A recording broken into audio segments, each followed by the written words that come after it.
Bonjour, vous souhaitez apprendre le tarot, mais vous ne savez pas par où commencer ou alors ça vous semble compliqué. Aujourd'hui, je vais vous livrer 6 conseils concrets issus de mon expérience et de mon vécu.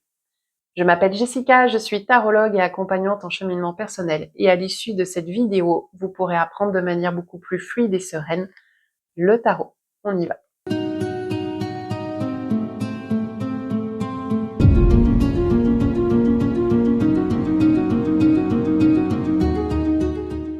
Le premier conseil que je vais vous donner, il va vous sembler logique. Il s'agit d'acquérir un tarot. Oui, mais pas n'importe lequel. Moi, je vous invite vraiment à acheter ce que l'on appelle un tarot dit traditionnel. En l'occurrence, soit le Rider, soit le tarot de Marseille. Je vous conseille plus d'acheter celui-ci, donc le tarot dit anglo-saxon, parce que tous les arcanes sont illustrés, contrairement au tarot de Marseille. Par exemple, je vous prends une carte. Les arcanes mineures ne sont pas illustrées par des personnages. Vous voyez, elles sont comme ceci. Donc là, quand on démarre, ça peut être assez effrayant et à part d'apprendre la signification par cœur, on se complique les choses. Donc le tarot de Marseille, soit vous n'apprenez que les 22 arcanes majeurs qui sont illustrés, soit moi ce que je vous invite vraiment à faire, c'est d'investir dans ce petit tarot. C'est une édition en plus que j'avais trouvée, elle est vraiment pas chère, où en fait les 78 lames sont vraiment illustrées par des personnages. Par exemple, vous voyez, le 2 de bâton, on voit que c'est un personnage qui regarde à l'horizon, donc même si on ne connaît pas bien la signification des cartes, on peut deviner et laisser libre cours à son intuition déjà, même sans livre pour s'appuyer. Donc vraiment le conseil que je vous donne, c'est pour démarrer, d'acheter donc plutôt le Rider-Waite-Smith avant de vous faire plaisir et d'aller voir tout ce qui existe sur le marché. Il en existe beaucoup, mais retenez que tous les tarots qui sont actuellement en vente sont tirés soit du Rider, soit du tarot de Marseille. Et les auteurs s'en sont librement inspirés.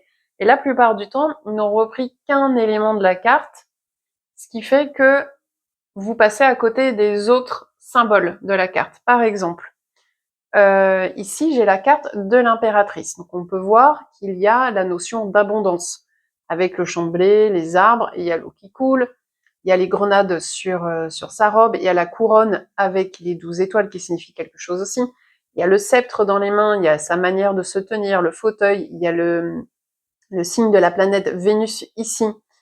Il y a tous ces éléments sont hyper importants en fait quand on apprend le tarot. Et l'idée, c'est vraiment de les assimiler, de se les approprier. Alors que par exemple, si vous achetez, comme moi j'avais fait au début, je m'étais offert le Light Sears, j'en ai plein sur la table partout, vous allez voir, je vais tout vous montrer, le Light Sears Tarot. Et parce que je le trouvais vraiment très joli. Il est très joli. Mais vous voyez par exemple la carte de l'impératrice, pour le coup, elle a bien mis la notion de fécondité ici, mais après on perd la notion, l'abondance, la notion de communication n'apparaît pas forcément ici dessus.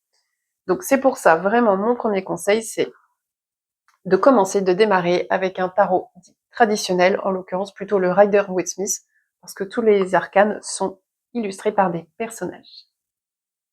Le deuxième conseil que je peux vous donner, c'est d'emprunter ou d'acheter un livre qui détaille la signification de chaque carte du tarot.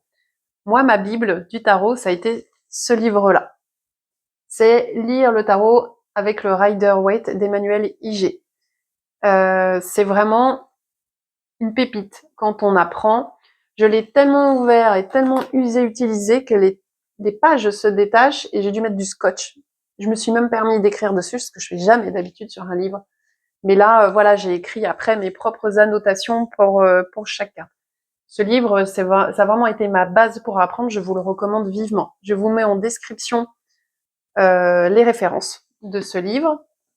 Si vous avez aussi la version plus légère pour partir en week-end, Manuel Liger aussi a fait le mini-guide ultime du tarot, qui reprend, vous voyez, pour chaque carte, la signification, la force de la carte à l'envers et le conseil.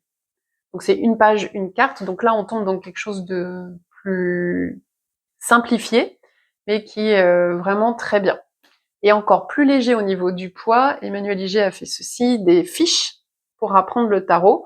Vous voyez ici, je sais pas si vous voyez bien, pour chaque carte, elle met les mots-clés. D'ailleurs, ça s'appelle les mots-clés, je crois, ces fiches. Et elle fait pareil pour les cartes à l'envers, et elle fait pareil pour les mineurs, etc. avec des exemples de tirage à la fin. Donc ça, c'est vraiment très bien pour apprendre la signification classique de chaque carte. Et c'est vraiment, je vous invite à le faire. Après, pour aller plus loin dans l'apprentissage, dans les livres, je vous conseille 2 livres de Carol Ann Eskenazi. Je suis pas sûre de bien prononcer son nom, je m'excuse si je me suis trompée. Il y a ce livre-là, Se développer et s'épanouir avec le tarot divinatoire et les 5 chemins spirituels du tarot. C'est du même auteur. Je vous mets pareil aussi les références. Ils sont vraiment très bien parce qu'en fait, ils permettent d'apprendre le tarot en se les appropriant. C'est-à-dire que là, avec le livre d'Emmanuel Liger, vous avez les significations traditionnelles.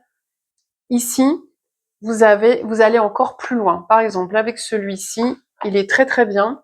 Elle reprend chaque carte aussi. Vous voyez, elle dit ce que raconte l'image, elle dit la signification traditionnelle et l'enseignement spirituel. Et c'est là que j'apprécie ce qu'elle fait, parce que justement, elle va plus loin. Elle met aussi des questions personnelles à se poser. Par exemple, pour le 3 de denier, elle dit est-ce que j'oppose matérialité, spiritualité, pourquoi jusqu'à présent, me suis-je davantage réalisé au niveau matériel ou au niveau spirituel? De quelle façon puis-je associer harmonieusement dans ma vie le monde matériel et le monde spirituel? Elle nous invite à écrire sur un cahier, à faire un travail introspectif pour chaque carte. Et ça permet de se les approprier avec son expérience. Donc ça, c'est vraiment très très bien. Il est super intéressant comme bouquin. Je vous le conseille aussi vivement. Et celui-ci, donc du même auteur, là, c'est encore une appropriation encore plus personnelle. Elle va pas forcément sur la signification de chaque carte, pour le coup, mais elle fait des tirages autour et elle invite par exemple à trouver des musiques associées à chaque carte. En fait, c'est un travail de personnalisation de chaque carte. Et il est vraiment très très bien pour cela. Donc ça complète en fait le premier type de livre que je vous ai montré, lire le tarot avec le Rider-Waite. Et là, on va dans une démarche plus personnalisée d'apprentissage du tarot. Donc vraiment, je vous conseille tous ces livres. Sinon, il y a celui-ci aussi qui est pas mal. J'avais trouvé Le Grand Livre du Tarot de Sam Magdaleno. Il est très bien parce que pour chaque carte, il présente, je vais vous montrer ici, par exemple le 10 de bâton. Donc il décrit la carte, il met les mots-clés à l'endroit et à inverser. Et après, il fait la partie commencement. Si avec cette carte, avec le 10 de bâton, vous êtes au commencement, qu'est-ce que ça veut dire à l'endroit, à l'envers? Pour le professionnel, pour la partie financière, pour l'amour, famille, santé, guidance supérieure et issue. Et en fait, du coup, ça permet aussi, pour chaque domaine, si vous tirez une carte, par exemple, sur votre vie sentimentale, eh bien, vous débutez, vous savez pas trop forcément comment adapter la signification. Par exemple, le 3 de denier dans la vie sentimentale, mince, qu'est-ce que ça veut dire? Et ben, si au début vous galérez un petit peu, vous pouvez prendre ce livre et il va vous inspirer fortement. Voilà.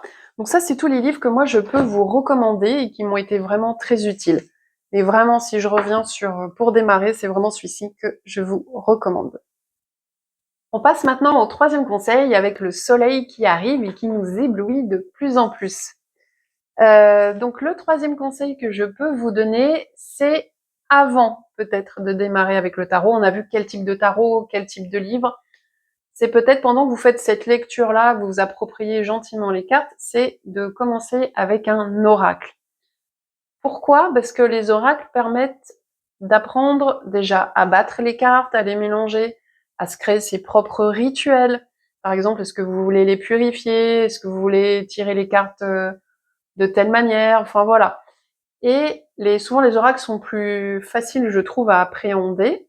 Ça dépend certains. Il en existe tellement des oracles qu'il faut prendre un oracle plutôt généraliste. Par exemple, je vous ai sorti, moi je sais que le premier, je l'ai plus parce que je l'ai revendu depuis, c'était de Dorine Virtue. J'avais acheté l'oracle des anges et il était assez simple, franchement. En plus, je crois qu'il y avait même la signification sur le bas de la carte. Donc j'ai vraiment commencé simplement. Ça m'a appris à mélanger les cartes, ça m'a appris à m'approprier un peu tout cet univers spirituel. Et après, je me suis offert d'autres oracles. Et un de mes premiers, c'est celui-ci, que j'aime beaucoup, c'est l'oracle de l'arbre de vie. Il est plus en aspect divinatoire, celui-ci. Donc c'est plus, je l'utiliserai pour regarder qu'est-ce qui m'attend pour telle période à venir, par exemple. Et je l'utilise encore, il est vraiment très très chouette et très pertinent. Dans les oracles généralistes, vous pouvez prendre par exemple aussi celui-là, le Lunae Lumen, qui est très bien. C'est des petits fantômes, c'est très joliment dessiné.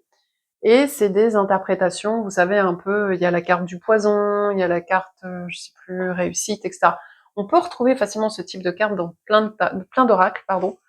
Et justement, c'est bien d'en avoir un pour s'approprier un peu tout ça. Aussi, il y en a un qui pourrait être pas mal quand on apprend le tarot, parce que justement, il y a des cartes du tarot dedans, c'est l'oracle de l'impudeur. C'est un mix oracle-tarot. Et du coup, je vais vous montrer, ces cartes permettent justement vous voyez, là, elle a fait le chariot. Voilà, le chariot. Et représenté à sa manière, moi je trouve très sympa la représentation. Le pape, ici, le monde, puis après, au milieu de tout ça, il y a des cartes oracles. Et donc ça, c'est pas mal parce que ça permet justement de s'approprier avec le livret, voilà, de connaître un petit peu mieux les cartes. Et moi, ça m'a appris effectivement d'avoir un oracle déjà à désacraliser un petit peu le côté spirituel.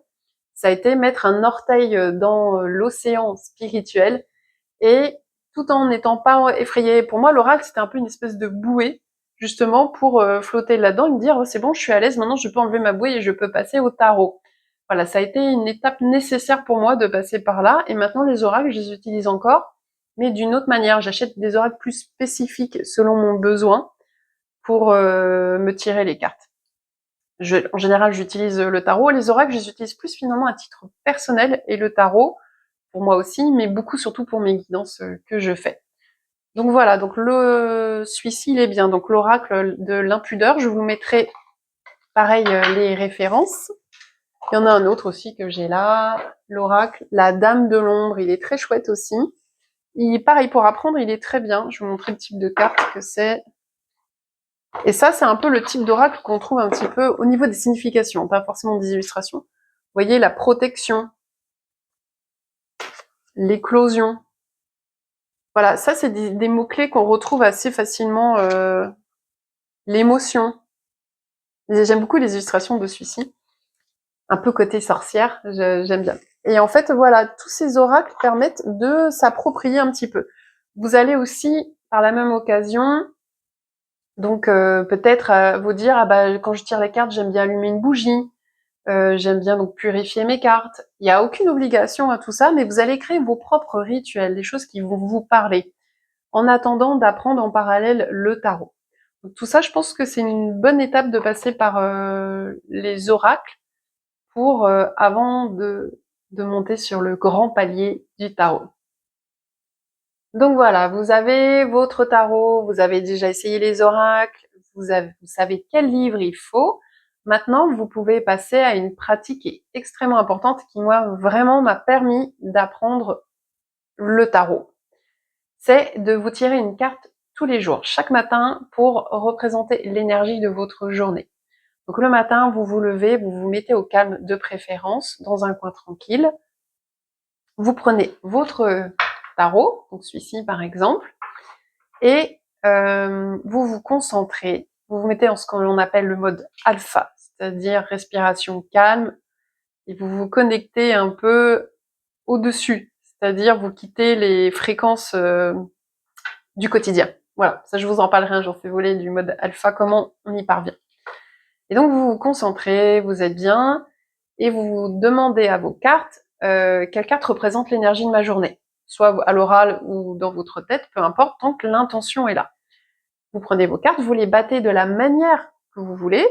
Il y en a qui les étalent et qui vont tirer une carte. Moi, par exemple, je les prends, je bats, je me dis donc quelle carte représente l'énergie de ma journée. Je me concentre bien et j'attends qu'il y en ait une qui sorte du lot et qui me parle.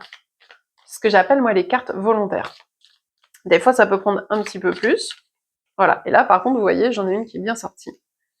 Et là, j'ai le 7 d'épée qui est sorti. Donc, à ce moment-là, vous prenez une feuille et un stylo, un petit calepin de vos tirages du jour et vous écrivez, avant de regarder dans le livre que je vous ai présenté tout à l'heure ou un autre livre que vous avez à votre disposition, vous prenez un temps pour écrire tout ce qui vous vient à l'esprit quand vous voyez cette carte. Donc par exemple, quelle est la scène? Quelles sont les couleurs? Quelle est l'action? Est-ce que le personnage est en mouvement ou est-ce qu'il est assis? À quelle série il appartient? Là, on voit, c'est les épées. C'est un personnage qui est en mouvement, qui est en train de dérober des épées. Il regarde en arrière comme s'il avait peur d'être pris. On sent qu'il marche sur la pointe des pieds. Est-ce que l'ambiance est plutôt sombre, plutôt joyeuse? Vous voyez, vous regardez, est-ce qu'il y a un personnage, est-ce qu'il y en a plusieurs, etc. Regardez le fond aussi, le décor derrière. Là, on voit que c'est dans un camp militaire, parce qu'il faut se souvenir que le tarot a été fait au Moyen-Âge. Pour le coup, le rider, non, les mineurs, ça c'est un arcane mineur. Donc ça a été illustré en 1900, 1920, je crois. Mais rappelons-nous que voilà, ça date quand même d'une autre époque. Donc voilà, donc vous voyez ce personnage-là. Vous notez par écrit tout ce qui vous vient à l'esprit. Vraiment, des mots-clés, des phrases. Vous ne vous limitez pas, surtout pas. Et une fois que vous avez fait ça, vous notez aussi vos impressions, vos ressentis. Est-ce que vous êtes à l'aise en voyant cette carte, par exemple? Est-ce qu'elle vous met à l'aise ou pas? Vous voyez? Les émotions, est-ce qu'elles vous rappellent une situation que vous avez vécue? Tout ça, il faut le noter, spontanément. Comme vous savez, après une nuit, des fois on note nos rêves, on réfléchit pas, on note tout d'un jet, tout ce qui nous est, tout ce dont on se souvient. Là, c'est pareil, il faut vraiment écrire tout ce qui vous vient à l'esprit. Et une fois que vous avez fait ça, vous prenez le livre, un livre que vous avez, et vous regardez la signification de la carte. Vous comparez par rapport à ce que vous avez écrit, sachez ce que vous avez écrit, si c'est différent, ce n'est pas faux pour autant, on est dans un art divinatoire. Il faut vraiment se faire confiance à son intuition. Si c'est pas écrit dans le livre, ce n'est pas grave. Ce que vous avez dit, c'est certainement vrai aussi. Il n'y a pas de restriction là-dessus. Les auteurs n'ont pas plus de valeur dans leurs interprétations que vous par rapport à ce que vous voyez. Je sais pas si vous voyez ce que je veux dire. En gros, c'est faites-vous confiance. Inspirez-vous de ce que disent les auteurs. C'est important, ce que je vous disais, de connaître l'alphabet du tarot. Mais après, c'est à vous aussi de l'adapter à votre vécu et à vos ressentis. Donc, vous notez, vous comparez par rapport au livre et vous complétez. Vous faites ensuite votre journée et le soir, avant d'aller vous coucher, quand vous avez un instant tranquille, vous vous replongez. Vous ressortez ce que vous avez écrit, vos notes, vous ressortez la carte. Idéalement, vous pouvez même la laisser, moi je sais, je la laisse, quand je faisais ça, je la laissais sur une étagère la journée, et comme ça, le soir, je repassais devant, je disais, ah oui, c'est vrai, il y avait ma carte. Et là, vous reliez votre vécu de la journée à la carte que vous avez tirée le matin.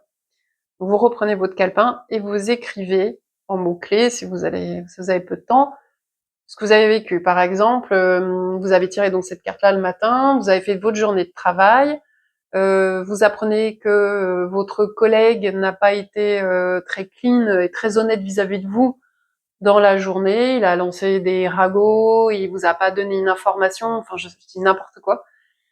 Et vous vous dites, ah oui, mais ça en fait, cette carte c'était un avertissement finalement de manque d'honnêteté de certaines personnes de mon entourage et où je l'ai vécu avec mon collègue. Et vous reliez comme ça l'énergie de la carte à votre vie, à votre vécu. Et c'est comme ça que vous allez enrichir l'interprétation de chaque carte. Ça, c'est, pour moi, dans l'apprentissage du tarot, c'est une phase essentielle. En reliant la carte de l'énergie du jour à votre journée, ça permet de se les approprier et de les apprendre donc petit à petit sans en avoir trop d'un coup à apprendre.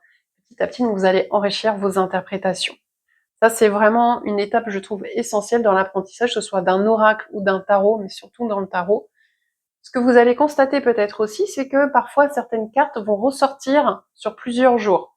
Cette même carte, par exemple, vous pourrez la retrouver 2-3 jours après, plusieurs jours de suite. Là, vous allez dire quand même, il y a un mot, un message clé qu'il faut que je retienne, qu'il faut que j'apprenne. Pourquoi cette carte sort? Si elle sort, c'est qu'elle a quelque chose à me dire. À ce moment-là, il faut s'arrêter, se pencher plus sur cette carte-là. Pourquoi est-ce qu'elle a quelque chose à vous dire? Donc, regardez autour de votre vie. Est-ce que vous êtes honnête vis-à-vis de vous-même? Est-ce que des fois on peut se mentir? On peut se dire je vais faire ci, je le fais pas. Peut-être on n'est pas toujours très honnête vis-à-vis de nous-mêmes, ou parfois c'est les autres, peut-être dans notre entourage, qui ne le sont pas. Vous voyez? Voilà, j'essaye de relier à cette carte-là. C'est avoir de la fumée aussi un petit peu devant les yeux, c'est-à-dire qu'on on se fait enfumer ou on enfume les autres. Enfin voilà, c'est un petit peu tout ça cette carte. Bref. Et voilà, si une carte ressort sur plusieurs jours d'affilée ou sur une période précise, dites-vous qu'elle a certainement quelque chose à vous dire. Donc notez-le dans votre calepin et essayez de travailler dessus. À ce moment-là, ce que vous pouvez faire, c'est prendre votre jeu de cartes et vous dites, vous demandez quel conseil me donnes-tu par rapport à cette carte. Alors vous rebattez vos cartes, tirez une carte, le soleil. Le soleil, il me dit d'éclairer les choses, d'éclaircir une situation. Peut-être quelque chose effectivement qui n'est pas très clair sur ce que je vis en ce moment. Peut-être qu'on me ment, peut-être que je mens, enfin voilà, etc. Et que là, il y a une situation qui mérite clairement d'être éclairée. Il y a une part d'ombre qui mérite d'être mise en lumière. Il faut creuser, il faut regarder tout ça.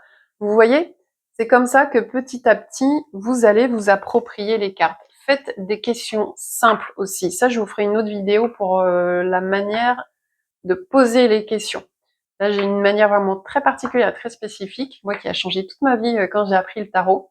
Je me suis formée dessus et depuis, ça a tout changé. Donc ça mérite une vidéo à part. Un autre conseil super important dans l'apprentissage du tarot, c'est de s'approprier la signification des cartes. Comment fait-on? Donc là, on part du principe que vous connaissez maintenant la signification classique de chaque carte, approximativement en tous les cas. Après, l'idée c'est vraiment de se les approprier. En faisant comment?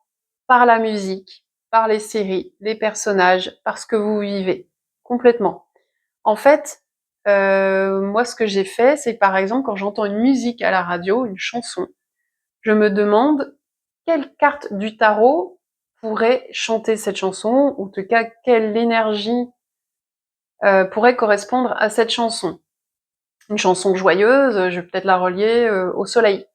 Une chanson, par exemple la chanson Je suis malade, qui est très belle mais certes déprimante, pourrait très bien être reliée au 5 de coupe.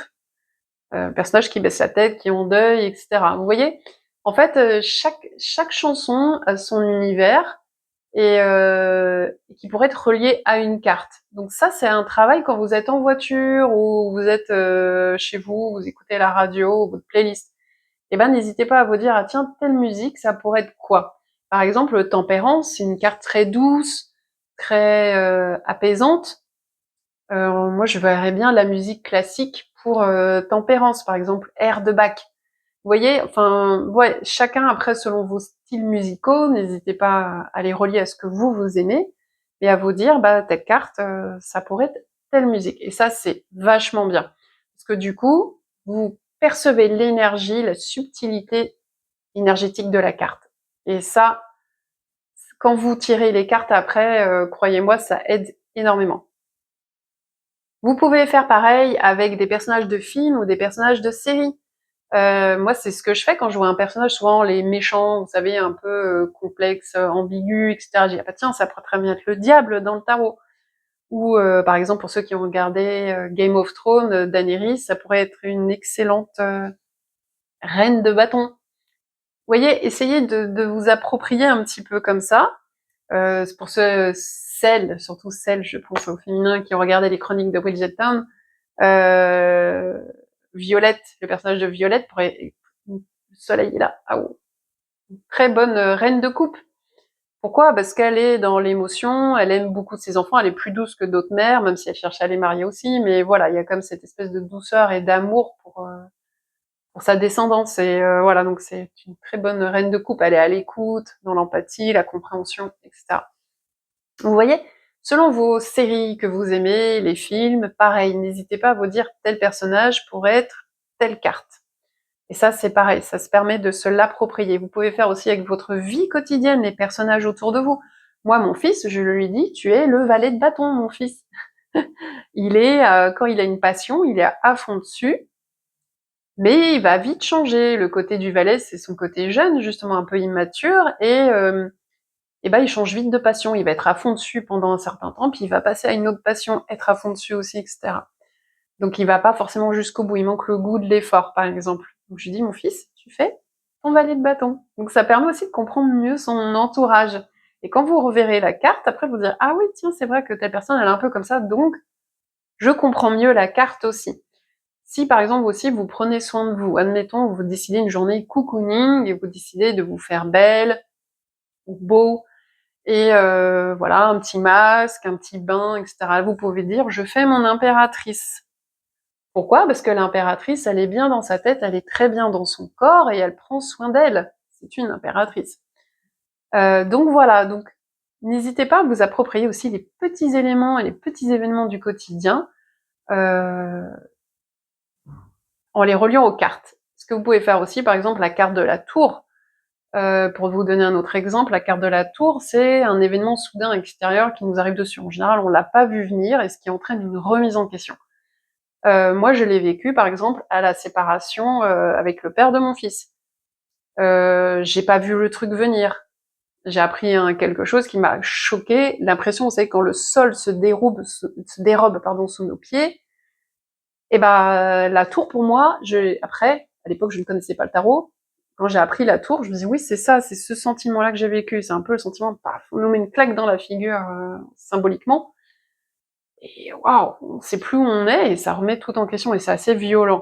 Vous voyez, essayez de relier à vos événements de vie aussi, les arcanes majeures pour les grands événements, et sachez que les arcanes mineures, c'est plus les petits événements du quotidien. C'est avec le soleil que je vais terminer sur ce dernier conseil, c'est de faire des fiches mémo. Maintenant que vous avez vu la signification classique de chaque carte, vous avez votre tarot, vous êtes entraîné avec les oracles, vous avez personnalisé l'interprétation de chaque carte. Maintenant, vous pouvez vous permettre de faire des fiches mémo, c'est-à-dire, l'idéal c'est de commencer, moi j'avais fait que les 22 majeurs, les 78 c'est vrai que j'avais pas fait, mais au moins pour les majeurs, je trouve que c'est bien, parce que vous mettez vos propres mots-clés dessus.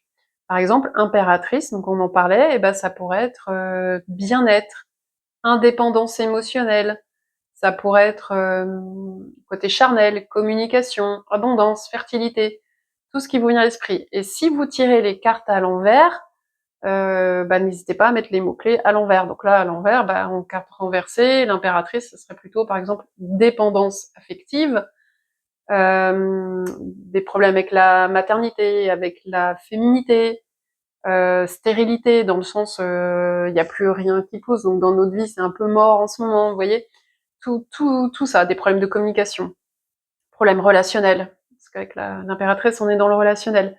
Vous voyez, tout ça, vous appropriez avec vos mots chaque carte. Et quand vous en arrivez à ce stade-là, c'est que vous avez bien cerné l'énergie de la carte et que vous êtes capable de mettre vos mots dessus. Et c'est-à-dire que vous enrichissez ce que vous avez déjà appris avec votre propre vécu, etc. et votre propre vision des cartes. Et ça, c'est un élément important. Un jour ou l'autre, vous n'aurez plus besoin de vos fiches. Mais je trouve que c'est une étape de consolidation qui est assez intéressante. Je vais terminer cette vidéo avant d'être complètement éblouie par le soleil pour vous dire que finalement l'apprentissage du tarot, on ne le termine jamais. On apprend toujours et toujours au fil de nos lectures, au fil de nos expériences de vie que l'on rattache donc à l'énergie des cartes, avec aussi des vidéos que vous pouvez regarder, j'en ai pas parlé, moi je sais que j'ai suivi des formations, notamment avec Clévao, Alexis Tournier, vous pouvez y aller les yeux fermés avec lui, il est extrêmement compétent et carré, j'aime beaucoup moi sa pédagogie. Il propose une formation sur les 22 majeurs du tarot de Marseille, et j'ai pas fait l'autre, par contre il fait les 56 mineurs du Rider. Il y a aussi, j'avais suivi une formation sur le tarot intuitif de Margot. Margot, je sais plus prononcer son nom, mais voilà, c'était pas mal pour mettre un pied à l'étrier aussi. Par contre, attention aux personnes qui font des vidéos sur YouTube et qui ont tendance à compliquer les choses quand on apprend le tarot. Moi, je suis tombée sur certaines, je me suis dit waouh, mais ils compliquent beaucoup les choses, et je me suis dit c'est normal que des personnes aient peur dans ces cas-là d'apprendre le tarot, parce que la manière dont on va l'aborder, la pédagogie qui va être utilisée, va faire qu'on va le trouver compliqué ou plus simple. Donc, faut vraiment pas en avoir peur du tarot. C'est un outil qui est cadré, qui est structuré, qui permet de faire de merveilleuses choses. Donc, outre l'aspect divinatoire, il permet de mieux se connaître. Moi, c'est ce que je fais en guidance. Je l'utilise pour identifier les blocages et les ressources des personnes qui viennent me voir, pour moi-même aussi, pour mieux se connaître, pour faire un travail de l'ombre. Il existe, c'est le tarot psychologique, le tarot coaching, enfin il y a une multitude d'utiliser le tarot et vous verrez en apprenant au fur et à mesure ce qui vous appelle le plus. Donc voilà, et puis bah moi je suis contente aussi parce que le tarot, je continue donc d'évoluer dessus et donc j'ai créé mon propre... Alors avec le soleil on verra pas grand chose. Voilà. Je vous le montre, je cache avec ma main à cause du soleil. J'ai créé mon propre tarot, le L Tarot. Là tout récemment parce que bah, ça m'a pris comme ça et je me suis dit, je suis arrivée à un stade où j'ai envie de créer mon propre tarot et j'ai vraiment voulu mettre de moi dans chaque carte. En fait, il est extrêmement féminin, doux, bien que des cartes comme dans le tarot, bah, elles sont toujours plus dures. Il est assez moderne. J'ai voulu vraiment respecter les symboles de chaque carte. Donc je pense que c'est un tarot qui, pour le coup, peut être aussi adapté aux personnes qui démarrent le tarot. Il peut être adapté aux personnes qui connaissent déjà le tarot, qui reconnaîtront les symboles mis autrement. Et il peut être aussi adapté pour les personnes qui apprennent le tarot. Mais ça, je vous en parlerai une autre fois, parce que pour le moment, il n'existe qu'en un seul exemplaire. S'il est appelé à voyager, moi, je serais très contente qu'il puisse aller voir d'autres personnes et permettre à d'autres personnes d'évoluer et de cheminer. Voilà. Et donc, moi, je continue donc toujours à apprendre le tarot. En ce moment, je lis, pareil, vous n'allez pas voir grand-chose, voilà. Les histoires du tarot d'Isabelle Nadolny. Un livre énorme. Je vous le conseille pas quand on démarre le tarot, il vaut mieux le lire quand on connaît déjà un peu les cartes, mais alors il est d'une richesse incroyable sur l'histoire de chaque carte, en fait. Pourquoi dans le chariot il y a telle chose et d'où ça pourrait venir au Moyen-Âge, etc. Moi, j'apprends, niveau culture générale, j'apprends plein de trucs et c'est génial. Donc voilà, il faut aimer apprendre, il faut aimer le tarot, il ne faut pas en avoir peur. Si vous voulez me laisser des commentaires, n'hésitez pas à me dire où vous en êtes dans le tarot. Si vous voulez qu'on creuse certains aspects que j'ai évoqués ici, pareil, n'hésitez pas à me le dire en commentaire. Si vous souhaitez d'autres vidéos sur le sujet, pareil. Et je pense que je ferai peut-être d'autres pour parler des cartes aussi renversées. Est-ce qu'on peut tirer les cartes inversées? Si oui, comment, pourquoi, etc. Voilà, je pourrais développer d'autres aspects du tarot et de la cartomancie. Je vous souhaite une excellente journée et bon tirage avec le tarot.